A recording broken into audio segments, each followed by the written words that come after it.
hace mucho para explicar las plagas. También para explicar la pérdida de cultivos, enfermedades y desastres, lo que ahora le atribuimos a las bacterias, virus, desórdenes cromosómicos, placas tectónicas. En resumen, la ciencia y la razón han reemplazado la superstición. Y somos el resultado de todo eso. Y con su permiso, me gustaría evitar este debate sin sentido y saltar directo a la conclusión que todo estudiante debe saber. No hay Dios. Lo único que necesito de ustedes es que escriban en el papel que les acabo de dar 3 simples palabras. Dios está muerto. Y debajo su firma. Cuando lleguemos a un consenso unánime, que espero que lo tengamos, me ahorraré el tedioso deber de pasar por antiguos y banales argumentos y ustedes pasarán a la sección del curso en la que los estudiantes siempre reciben las notas más bajas del semestre. Y cuando terminen, por favor pasen los papeles a la derecha.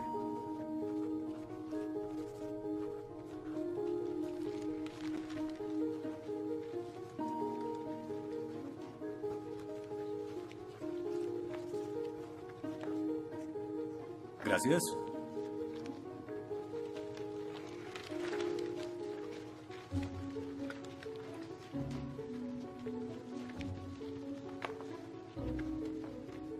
Gracias.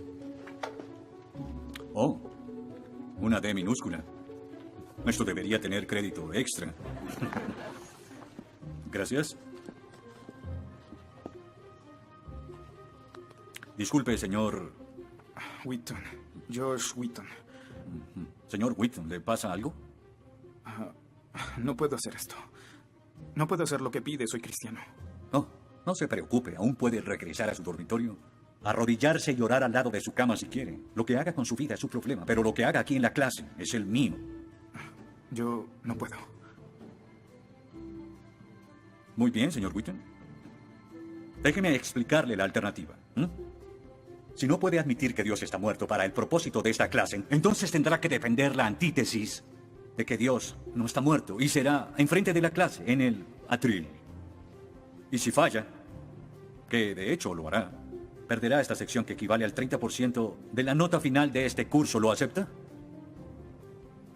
¿Quién decide si gano o pierdo la discusión? Pues yo lo haré. Es mi clase. Yo dirijo. La evaluación es mi privilegio. Con todo respeto, pero no creo que sea objetivo. ¿Y qué es lo que propone? Bien. ¿Y qué tal ellos? Bien, es interesante, pero ¿por qué darles el poder a ellos? Ya los convenció. Lo que debo hacer es desconvencerlos, para que admitan su error.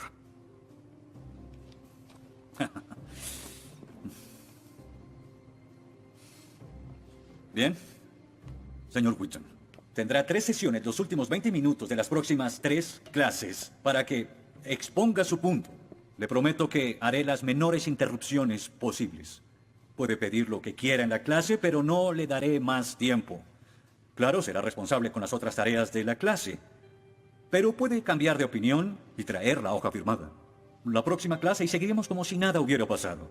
Y con eso, como lo había dicho antes, le daré la palabra al señor Wheaton, quien presentará su caso a favor de un dictador supremo celestial, también conocido como Dios.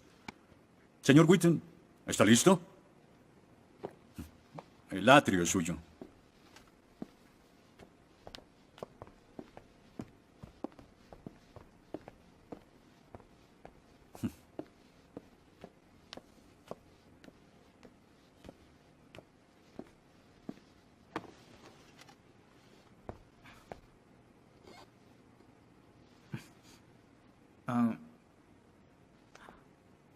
Los ateos dicen que nadie puede probar la existencia de Dios, y tienen razón. Pero yo digo que nadie puede refutar que Dios existe.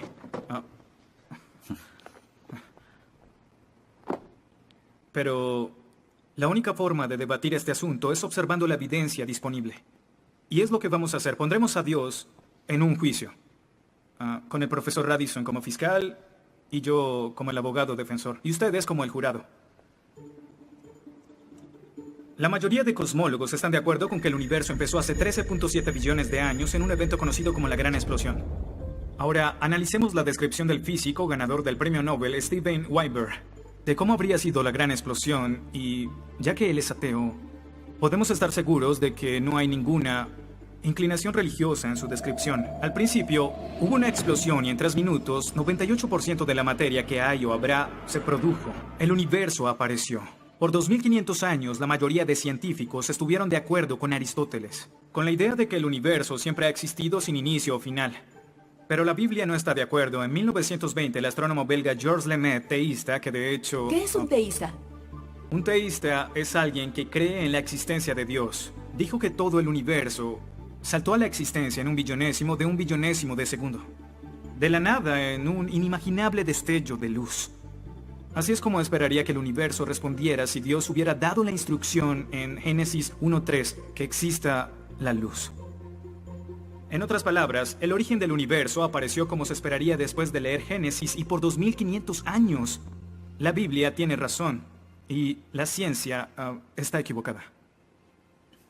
Todo apunta a un Dios que lo creó, verán. En el mundo real no se ven cosas que se salgan de la nada, pero los ateos quieren hacer una excepción en esta regla.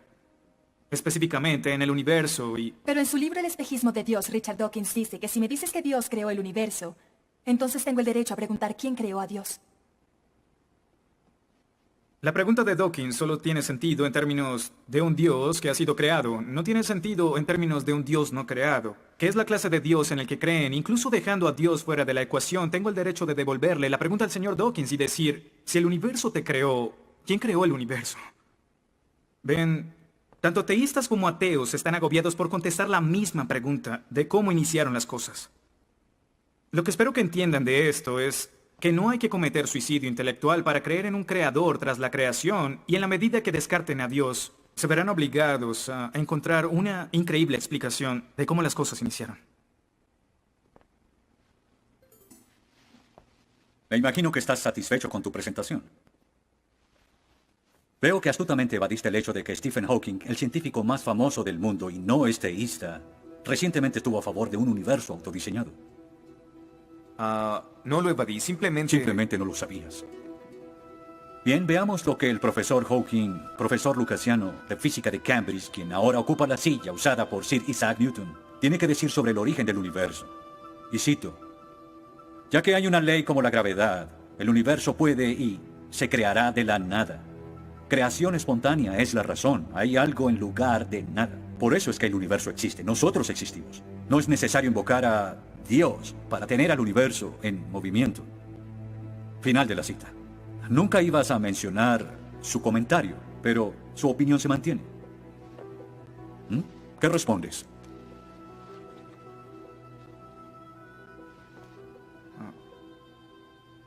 No sé. ¿No sabes? Pinché el globo de todo tu argumento con un solo alfiler y... ¿tú no lo sabes? Oh. Señor, me gustaría decirle que tengo la respuesta perfecta, pero no quebranta mi fe. Oh, ok. Así que el más grande cerebro científico de toda la historia dice que Dios no es necesario, pero un estudiante de primer semestre dice, oh, sí lo es. Wow, ¿sabes? Va a ser una decisión muy difícil. Pues estaré pendiente la próxima semana. Se acabó la clase. Gracias a una ley como la gravedad, el universo puede y se creará de la nada. Y para ser honesto, no sabía cómo refutarlo. Después de todo, es cierto que Hawking es un genio. Pero el profesor John Lennox, quien enseña matemáticas y filosofía, ha demostrado que no hay ni uno, ni dos, sino 3 errores de lógica en esa simple frase y se reduce a un razonamiento circular. Hawking básicamente está diciendo que el universo existe porque necesitaba existir, y como el universo necesitaba existir, se creó a sí mismo. Es como si les dijera que la carne enlatada es la mejor que haya existido porque en toda la historia no hay comida que sea mejor. Quizá me vean extraño y les digo que nunca he probado nada más. Y tienen razón, lo estoy ratificando. Pero cuando Hawking afirma que el universo se creó a sí mismo porque así debía ser, y luego dice que tiene una explicación de cómo y por qué fue creado, no reconocemos que está haciendo lo mismo. Pero así es. Continuando con Lennox, sandeces se quedan en sandeces, aunque sean dichas por un famoso científico. Y el público asuma que son declaraciones de la Este ciencia. es el tope de la arrogancia. ¿Me estás diciendo que tú, un estudiante, afirma que Stephen Hawking está mal? ¿No? Lo que digo es que John Lennox, profesor de matemáticas y filosofía, encontró que las razones del profesor Hawking son incorrectas. Y si no soporta mi desacuerdo con Hawking, le sugiero que vaya a la página 5 de su libro, en donde insiste en que la filosofía está muerta. Y si está tan seguro de la infalibilidad de Hawking y la filosofía realmente está muerta, entonces no hay necesidad de esta clase.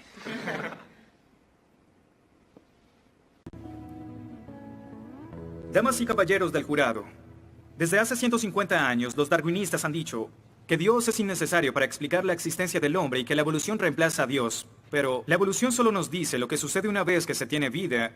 Así que, ¿de dónde viene ese algo que tiene vida? Darwin nunca lo dijo, quizás supuso que un rayo cayó en una piscina con los químicos correctos. Lotería, un ser vivo. Pero no es tan simple. Verán, Darwin afirma que el ancestro de todas las cosas vivientes vino de una sola cosa. Un organismo simple que se reprodujo y se modificó con el tiempo en una forma de vida más compleja. Por eso es que después de contemplar su propia teoría, Darwin pronunció su famosa declaración: Natura non fucking saltum, lo que significa: la naturaleza no salta. Y como el famoso autor Lee Strobel dijo, si puedes imaginar los 3.8 billones de años que los científicos dicen que la vida ha estado entre nosotros en un día de 24 horas, en el espacio de 90 segundos, la mayoría de grupos de animales de repente aparecieron en las formas que actualmente tienen. No como Darwin predijo, sino en términos de evolución, casi instantáneamente. Así que, la naturaleza no salta, se convierte en la naturaleza dio un gran salto. ¿Cómo los teístas explican tanta información biológica? Y Dios dijo, que las aguas se llenen de seres vivientes y que vuelen aves sobre la tierra en la expansión de los cielos. Dios creó los monstruos marinos, los diversos seres vivientes que llenan las aguas y todas las especies de aves. Y Dios vio que esto era bueno. Génesis 1:20. En otras palabras, la creación sucedió porque Dios lo dijo. Y lo que parece para nosotros un proceso oscuro sin guía, pudo realmente ser controlado de principio a fin. Se dice que el mal es el arma más potente del ateísmo contra la fe cristiana. Después de todo, la existencia del mal nos lleva a una pregunta. ¿Y si Dios es tan bueno y tan poderoso, por qué permite que el mal exista? La respuesta a esto es muy simple. Libre albedrío. Dios permite que el mal exista por el libre albedrío. Desde el punto de vista cristiano, Dios tolera el mal en este mundo por un tiempo, para que un día todos los que eligieron amarlo estén con Él en el cielo, apartados del mal, pero con el libre albedrío intacto. En otras palabras, la intención de Dios con el mal es destruirlo un día. Oh, qué conveniente. Un día me desharé de todo el mal del mundo, pero hasta ese momento tendrán que lidiar con las guerras, holocaustos, tsunamis, pobreza, hambruna y sida. Que se diviertan. Luego nos enseñará sobre el absolutismo moral. ¿Pero por qué no? El profesor Radisson, quien claramente es ateo, no cree en absolutismo moral, pero en su programa dice que planea hacernos un examen en la última semana. Apuesto a que si consigo una A en el examen haciendo trampa, inmediatamente empezará a sonar como un cristiano, insistiendo que está mal hacerlo. ¿Y qué base tendría él? Si el propósito de mis acciones es lograr el éxito, entonces, ¿por qué no podría hacerlo? Para los cristianos, el punto de la moralidad, lo que constituye lo bueno y lo malo, es una línea directa que nos conduce hacia Dios. Oh, ¿estás diciendo que necesitamos a Dios para ser morales? ¿Que una moral atea no es posible? No, pero sin Dios no hay una razón para ser moral. No habría un estándar para el comportamiento moral. Para los cristianos, mentir, robar, hacer trampa en un examen para lograr una calificación que no merezco está prohibido. Pero si Dios no existiera, según Dostoyevsky, este es el punto. Ahora, si Dios no existe, entonces todo es permitido. Y no solo es permitido, sino sin sentido. Si el profesor Radisson tiene razón, entonces nuestra lucha, nuestro debate, lo que decidamos aquí no tiene sentido. Nuestras vidas, nuestras muertes no serán diferentes a las de un pez dorado. Oh, qué ridiculez. Después de toda tu charla, ¿quieres decir que solo hay una opción? Creer o no creer. Así es. Eso es todo. De eso se trata todo. La diferencia entre su posición y la mía es que usted les quitó su elección. Les exigió que eligieran la casilla marcada con no creo. Sí, porque quiero liberarlos. Porque la religión es como un virus mental que los padres han heredado a sus hijos. Y el cristianismo es el peor de todos. Lentamente se mete en tu vida cuando estás débil, enfermo o indefenso. ¿La religión es una enfermedad? Sí. Sí, infecta todo. Es la enemiga de la razón. ¿Razón? Profesor, usted dejó la razón hace mucho tiempo. Lo que nos está enseñando aquí No es filosofía, ni siquiera es ateísmo. Lo que nos está enseñando aquí es antiteísmo, no es suficiente. Necesita que todos no creamos como usted. ¿Por qué no admites la verdad? ¿Quieres enredarlos en tu primitiva superstición? Lo que quiero es que tomen su propia decisión. Eso es lo que No Dios sabes quiere. cuánto voy a disfrutar reprobándote. Pero ¿a quién realmente quiere reprobar, profesor? ¿A mí? ¿O a Dios?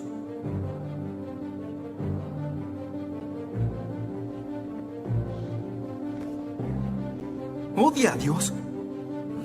Ni siquiera es una pregunta. Ok.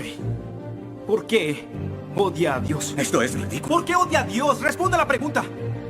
¿Ha visto la ciencia y los argumentos? La ciencia avala su existencia, conoce la verdad. ¿Por qué lo odia? ¿Por qué? Esta es una pregunta simple, profesor. ¿Por qué odia a Dios? Porque él me quitó todo lo que era importante para mí. Sí, yo odio a Dios. Todo lo que siento por él es odio.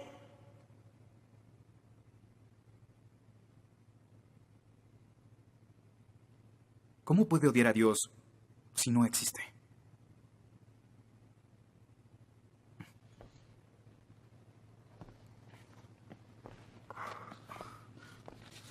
No probaste nada. Quizá no.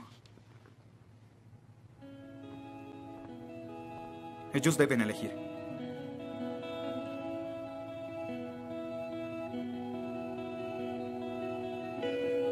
¿Está Dios muerto?